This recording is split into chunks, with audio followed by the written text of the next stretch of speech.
So actually, I was thinking about AI as a tool, like you said, and like thinking about like a knife.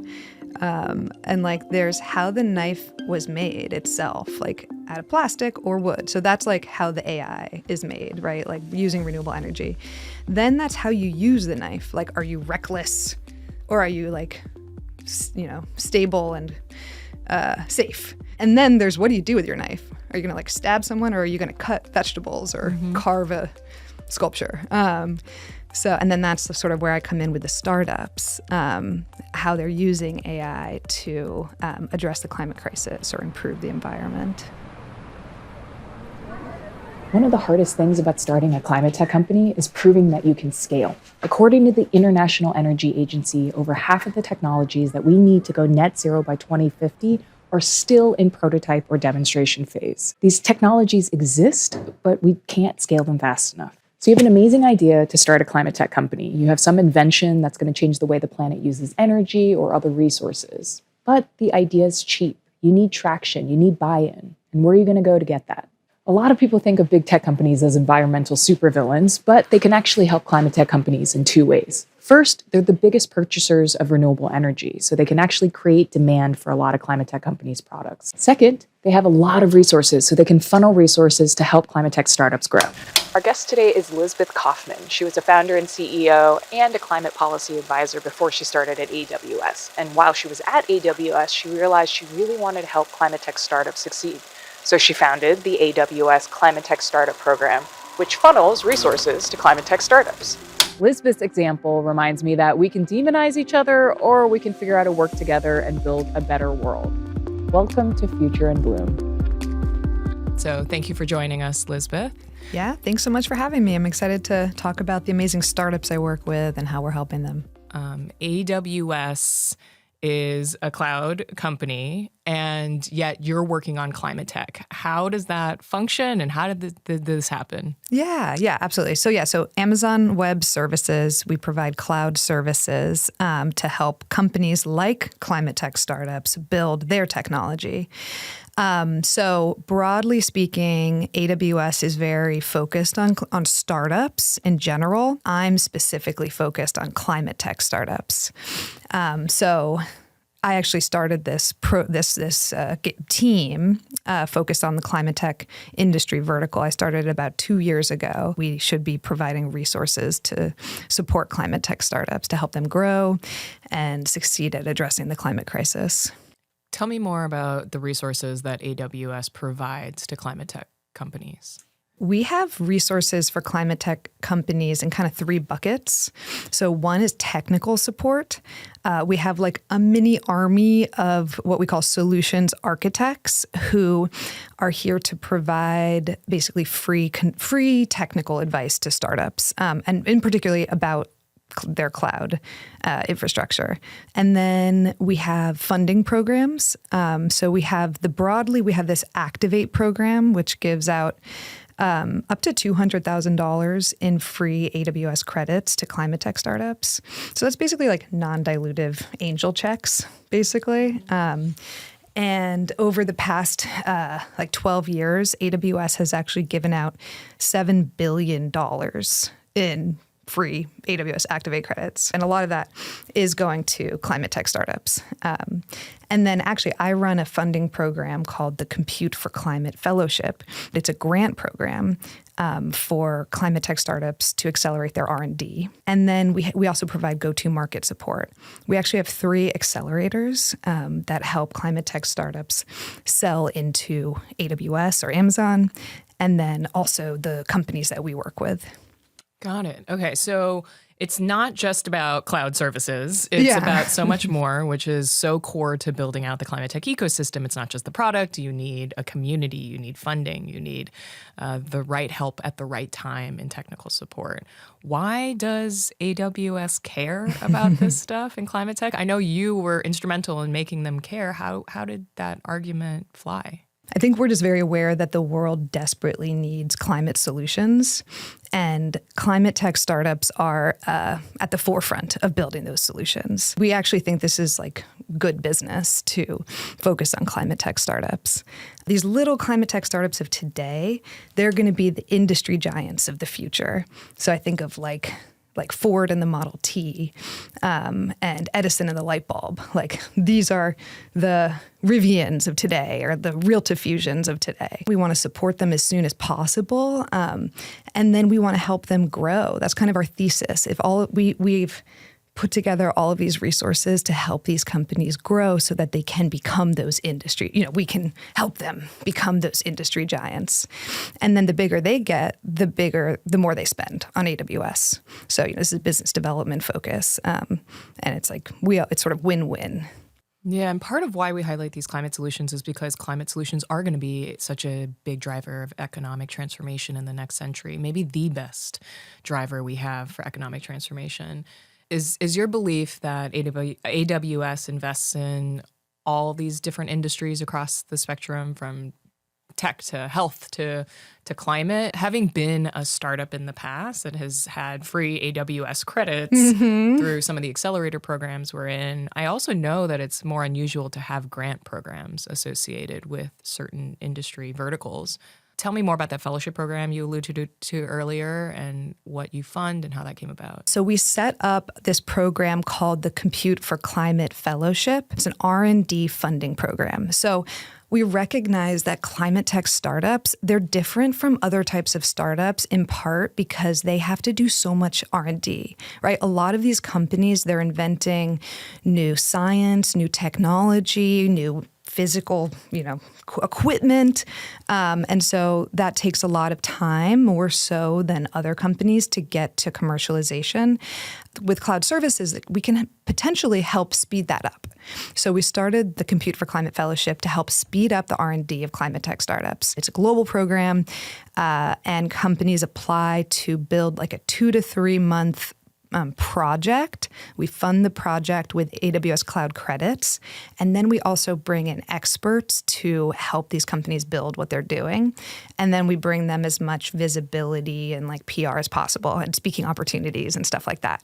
So we started this program 3 years ago, and it's in partnership with the International Research Center on Artificial Intelligence, IRCAI, and they are a group out of UNESCO. We both bring these scientific experts to come in and advise the companies, and then we both help promote the companies and get them out on like the global stage.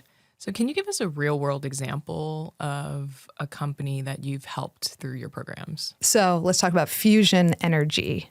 There's a company called Realta Fusion. They're out of the University of Wisconsin in Madison, and they are developing magnetic mirror fusion technology. So fusion is a energy resource, and the idea is to basically make energy the way the sun makes energy by fusing atoms. And in doing that, it releases a huge amount of energy. So in a way, you can think about it like building a star on Earth. So very difficult. And there's a few different ways to do that. But it's really exciting because once you get that going, you only need a small amount of the material, the fuel. The electricity can be very low cost, abundant, firm, 24/7. And unlike its cousin fission, no radioactive waste. So really high potential, very exciting space that could really change things. And so that's where Realta Fusion is playing. And they have this magnetic mirror technology, which is basically like creating a bottle with magnets to keep the plasma it contained so that it fuses. Very hard to do. So they're in our Compute for Climate Fellowship, and they came to us because they have to do, like sort of what I mentioned earlier, they have to do a ton of R&D. And in particular, they have to model how the plasma is going to react inside their bottle. That's really hard modeling to do. Previously, it was only possible to do that modeling on supercomputers, and there were only 2 supercomputers in the US that can handle it. And they're both in national labs, and they have a year-long wait list to get access. So they came to us, and we helped them basically recreate the supercomputer in the cloud using our high-performance computing services. And they were able to do this plasma modeling for the first time in fusion history in the cloud. So instead of waiting a year to get access to the computing power, they set that up in a week. And now they've proven to the broader fusion community that it's possible. And so in a way, it's kind of democratizing access to this modeling. And now other fusion companies and researchers can do the same modeling in the cloud.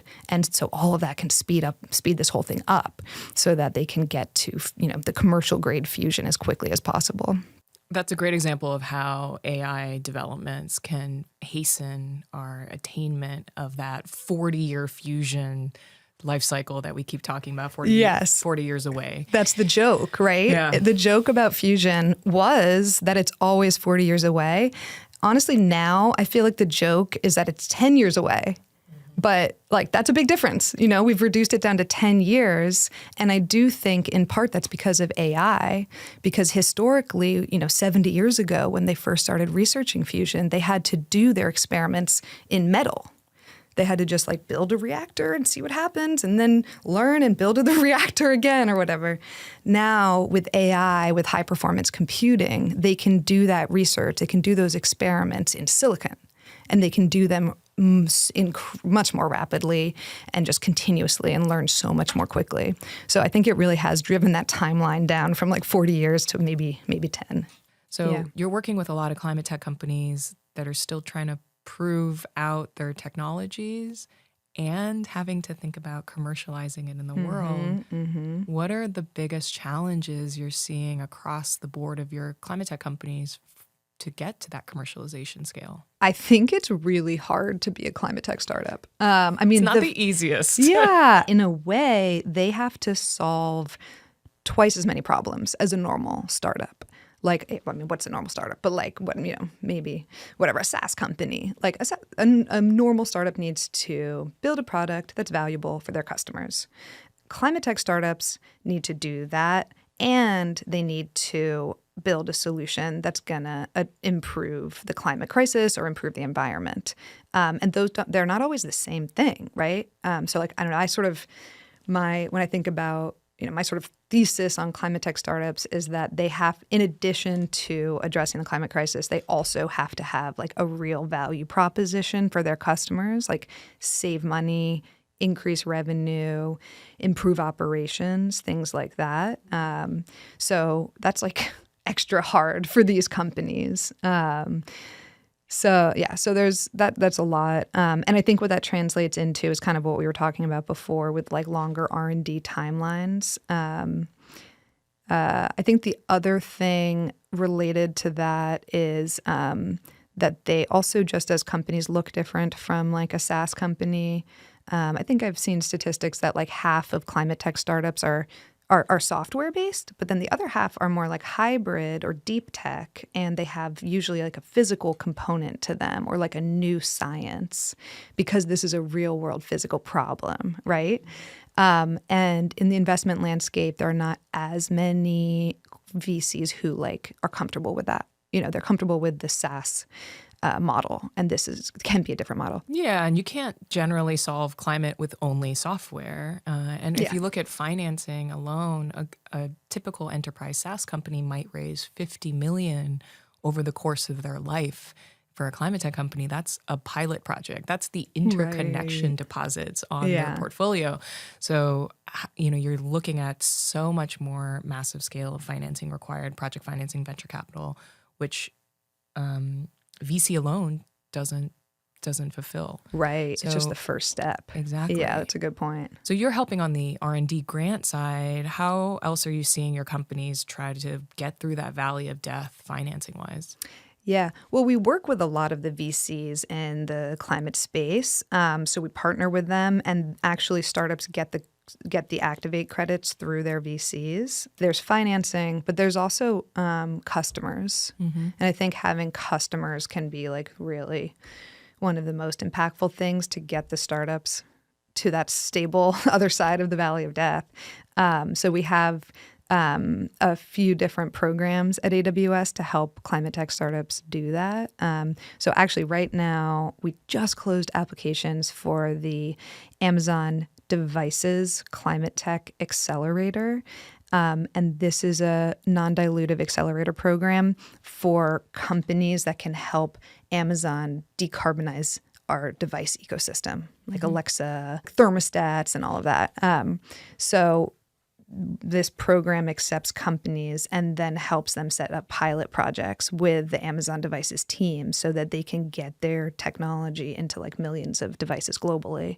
And having Amazon as a customer, I think, can be like a huge benefit, a huge help to getting across the valley of death. When you look at solar or clean energy procurement, tech companies buying clean energy in huge amounts, gigawatts a month, actually caused the price of the energy to fall in the industry in a way that really allowed projects to proliferate faster than ever before. And it was because tech companies, so much of their costs are electricity costs because data centers require a lot of electricity. And so they're incented to go find cheaper ways to get that electricity. And renewable energy is the cheapest way to get that electricity. So they've been responsible for driving the growth of the clean energy industry by procuring massive amounts. We're not going to put the genie back in the box. The generative AI is a tool that can help people be more productive in their daily lives. And so if we believe that people should have access to that tool, we have to figure out ways to decrease the energy usage from it. I don't think we can get to a place where we have people individually elect to use less generative AI for the environment. That's not going to work on a systems level, just practically speaking. You mentioned that Amazon is working to decrease energy usage, and that's not what you do on a day-to-day basis. Is there any more detail that you could share on what Amazon's doing on that front? AI needs a lot of energy, so there's concerns about the energy use and the carbon footprint of AI. But then on the other side, AI is an amazing tool that we can use to address the climate crisis. So, at AWS, we think a lot about both of those sides. So on the first side about AI's carbon footprint or energy usage, we've done like a lot of work in that area. Amazon broadly has the climate pledge, which is the goal to get to net zero carbon by 2040, 10 years ahead of the Paris Agreement. And to do that, we have been procuring a lot of renewable energy to run our operations. And I actually think a lot of people don't know about this. Do you have a guess at how much of Amazon's operations are powered by renewable energy? I would guess max 80%. Good guess. It's actually 100%. It's 100% matched renewable energy, Yes. all of Amazon. So not just our AI services, not just AWS, but all of Amazon is powered by 100% renewable energy. If AI is going to use a lot of energy, let's make it renewable and drive down the carbon footprint. And then there's the other side, which is more of where I work. And that's how AI is being used to build solutions to the climate crisis. So in that space, I've got this awesome bird's eye view of the climate tech ecosystem. Like my team, we work broadly with like thousands of climate tech startups. And so we get to see every day incredible examples of companies using AI to build like these solutions that the world desperately needs. Yeah. And when I say before that we don't know whether AI will be good or bad for the climate because of these trade-offs, it's partly within our control, right? It's a tool. AI is a tool that we can control to serve our livelihoods on this planet and allow us to thrive, or it can deplete our natural resources more and more. So actually, I was thinking about AI as a tool, like you said, and like thinking about like a knife.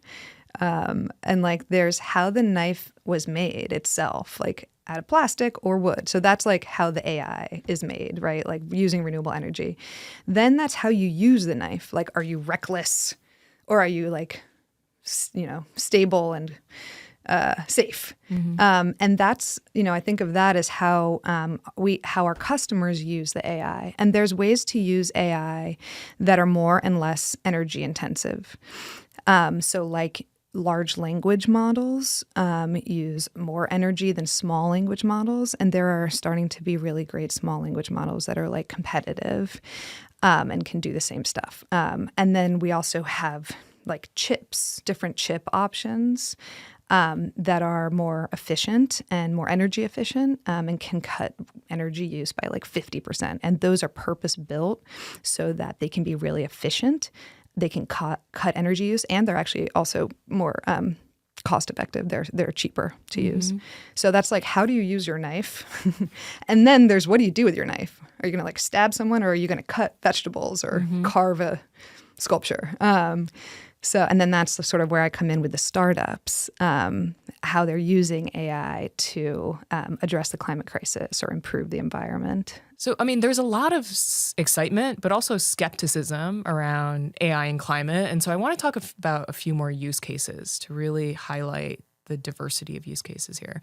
There's wildfire protection, there's materials discovery, there's satellite data for land use. Any of those issues that you've helped support or worked on? So let's talk about material discovery. I think this is a really exciting area for like a good use case for generative AI.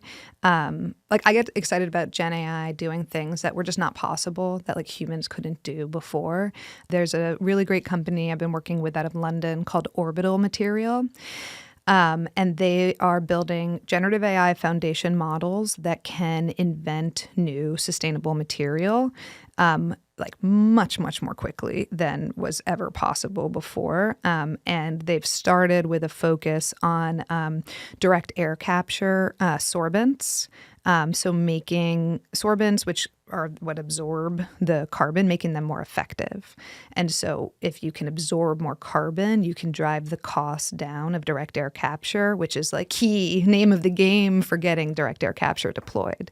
Fire prevention, you mentioned. There's a really cool company called Vibrant Planet. They have built an AI-powered platform for all of the participants in forest management to more easily collaborate and actually have more granular insights about how to prevent and respond to fires. Previously, it was like literally paper-based maps and stuff like that, and like conventional wisdom about what to do. And so with Vibrant Planet system, they get extremely granular and continuously updating like maps and insights, and the system helps them figure out and make decisions on what to do to manage their land. So that seems, they're a very cool company, and it's all AI driven. And what about land use and satellite imagery? Anything there? In the Compute for Climate Fellowship, we have a company called Matter Intelligence. They're focused on the land use and developing insights about Earth ecosystems. And they have two approaches. So one is they've invented new hyperspectral satellite imaging that can just collect, so they can get really precise insights into like methane leaks, or even down to species recognition, like this plant, or like I think they've been doing something with eucalyptus, like eucalyptus growth, and like how many trees or how much vegetation are on the trees. Super precise, granular insights from their satellite imagery. And then they're also building a generative AI foundation model to process that data and provide insights, and then also ultimately do like predictions. They have these models that are starting to be able to develop insights into like species and biodiversity and stuff like that. So we've been working with them in the Compute for Climate Fellowship. And so you're I imagine getting more inspired by the day, interacting with these startups who are trying to take all the dark moments we are in history and make them anew with climate solutions and building a better future. What other parts about your job give you hope? I have a 3-year-old daughter, and I think about what her life is going to be like in 2050. I want that world to be a good, thriving place for her. And I think that generative AI can be a really powerful tool to get us there. So I think about all the companies that I work with, and some of them I've mentioned today. And when I piece them together, I start to get a picture of like a pretty positive future.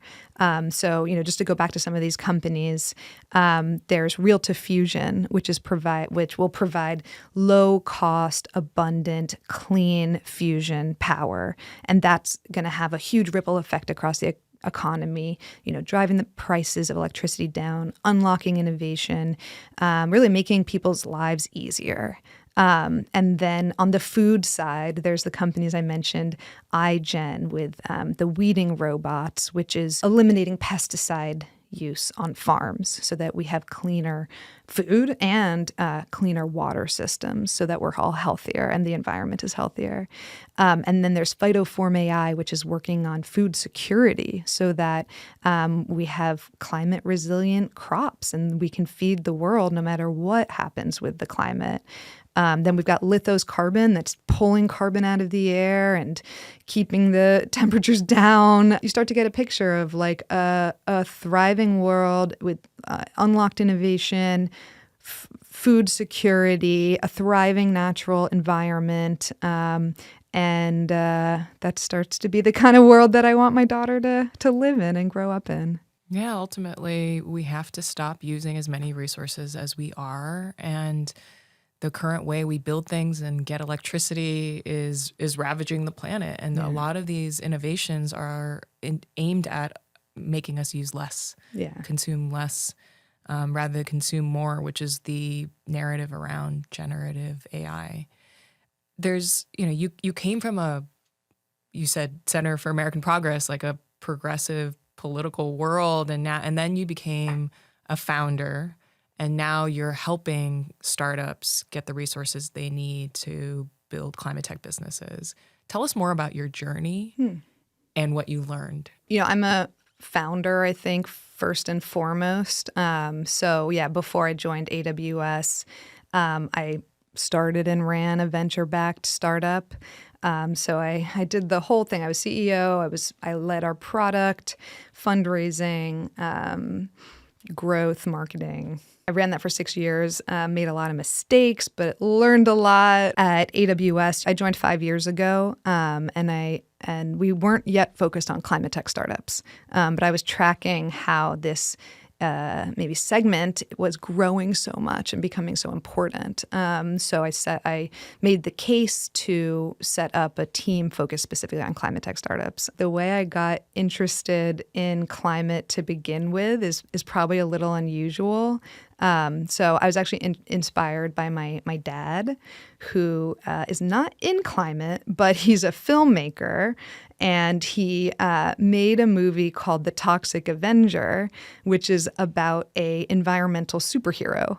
His movies are very indie, very underground, but like I grew up with The Toxic Avenger as my superhero. And that I think got me thinking about and excited about environmental protection. So started then in DC working in climate policy at the Center for American Progress, and then ended up in the Senate as a Senate staffer, focused on energy, environment, and agriculture.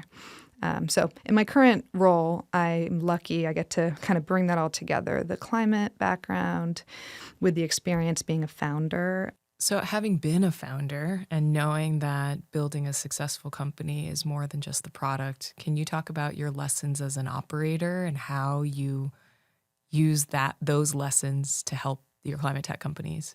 I had to learn from scratch how to fundraise. I had never done it before. So I got a lot of really great advice. I went through an accelerator program called the Entrepreneurs Roundtable Accelerator in New York. So I've been taking kind of what I learned in that fundraising process and advising our startups that I work with now. And I even I feel like I get so many of the same questions that I put together like a workshop that I now just do for accelerators if they want to help their startups think, kind of strategize on how to raise their first round. Because I think the basic takeaway maybe to share is that you can't be casual about your fundraise. You got to be really precise and you have to time it out. And you have to control the process and control the narrative. And it's all about moving things along as quickly as possible.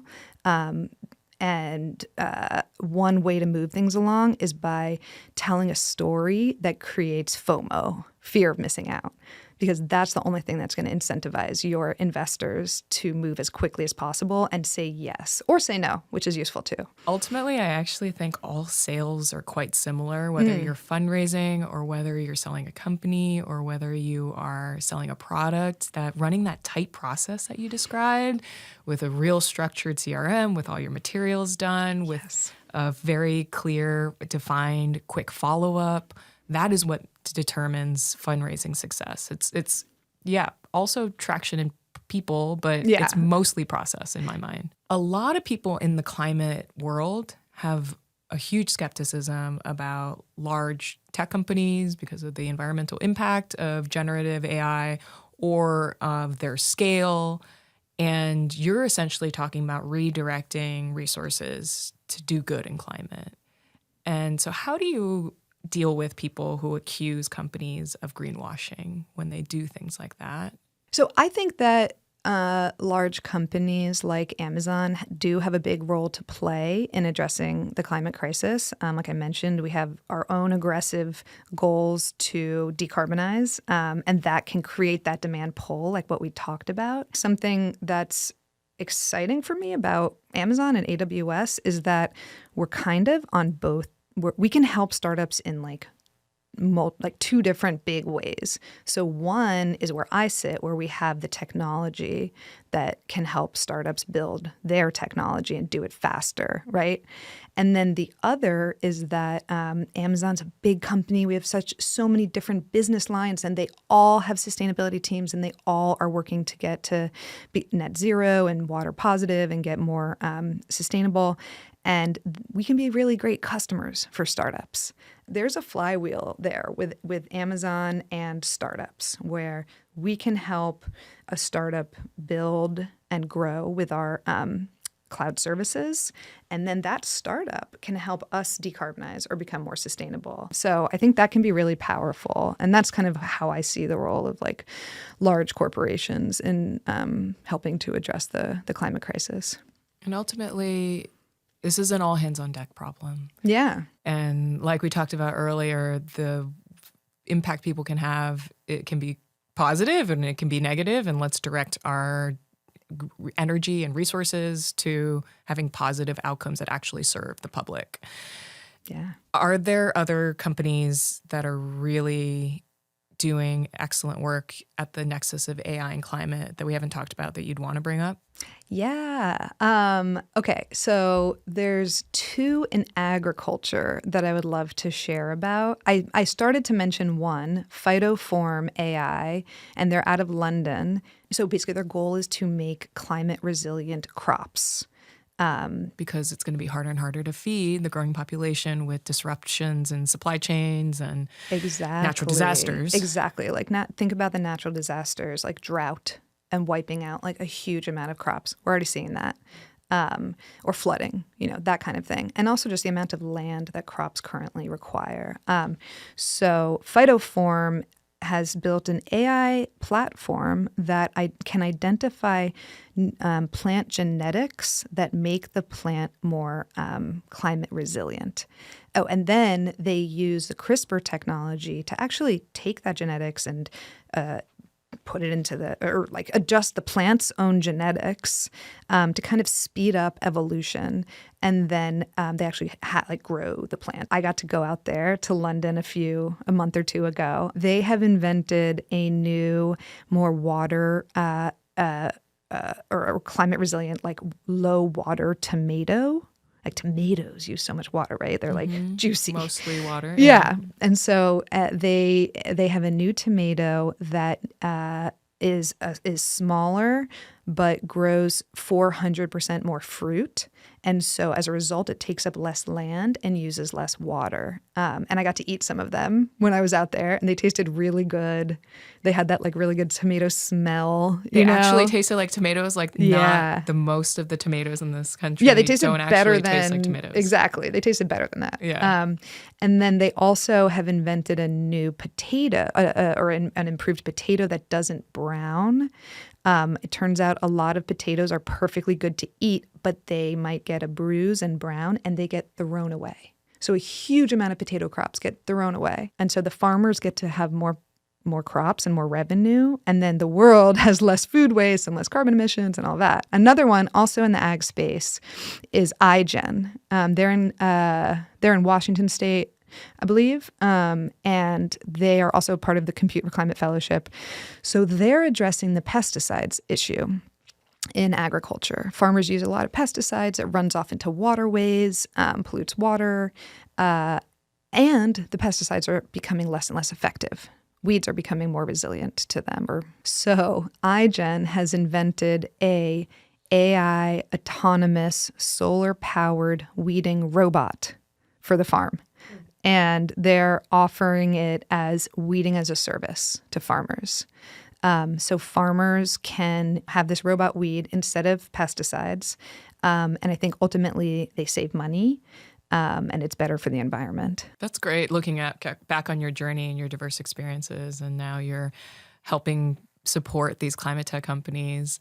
You have said yourself, I'm not the tech person on the team. You're a manager, you're an entrepreneur, and I identify with being more of a generalist like you. How would you give advice to a climate tech founder who's trying to build right now, especially if they're not a technical person? I guess I have advice that I would give any startup, which is really know your industry.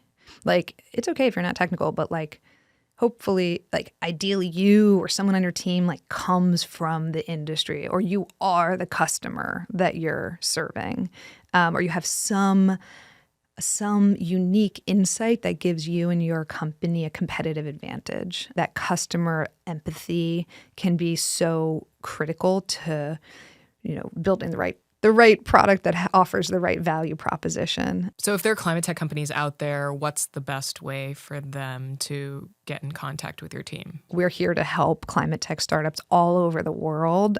We want to help climate tech startups succeed. We've got the technical resources, the funding resources. There's a whole platform, Startups at AWS. So there's like this website that has a lot of resources and information. So that's the place to go. You can also reach out on LinkedIn. Lisbeth Kaufman. We want you as our customers, and we're very glad that climate tech startups are addressing the climate crisis because we all need it. Yes, we do. And thank you for all your work supporting all of these companies. And I appreciate everything you do. And thanks for joining us. Thank you so much. I appreciate everything you do. Thanks for having me. What's one thing that you wish everyone knew about generative AI and climate? It might feel a little daunting to get started using generative AI, but at AWS, we have services for generative AI for all levels of expertise. So we've got a platform called Bedrock that can make it really easy. Like, you don't need to have experience with generative AI to start using and getting the benefit out of it. So it can be approachable, and we're also here to help. And what we do today changes whether we achieve that vision tomorrow. So thank you for everything you're doing to build out the climate tech ecosystem, and thanks for coming today. Thank you so much for having me.